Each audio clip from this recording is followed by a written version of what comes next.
Hello, Bacho. Let's see this question. The question says, a barometer tube contains a mixture of air and saturated water vapor in the space above the mercury column. If it reads 70 centimeters when the actual atmospheric pressure is 76 centimeter of Hg, then the saturation vapor pressure at room temperature is 1 centimeter of Hg. The tube is now lowered in a reservoir till the space above the mercury column is reduced to half of its original volume.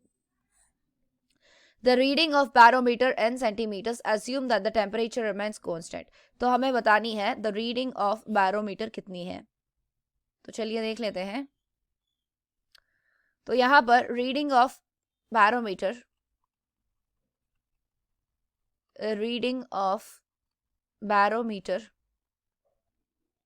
with air and water vapor कितनी दी गई? That is 70 centimetres. Atmospheric pressure कितनी थी? 76 centimetres. तो pressure due to water vapour and air कितनी होगी यहां पर? Pressure due to water vapour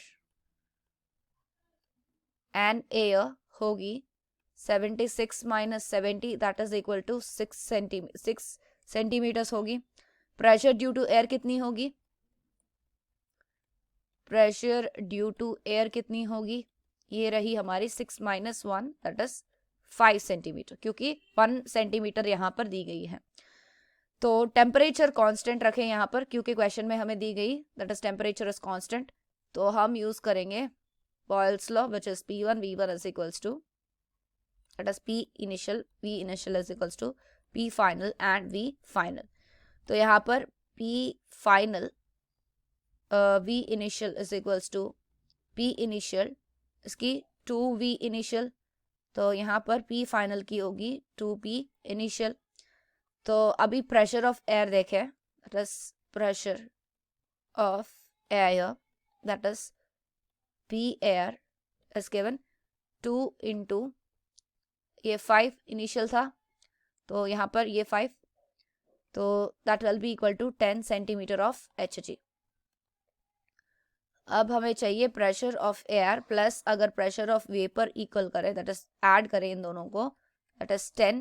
air आ गई, वेपर की कितनी थी प्रेशर? 1.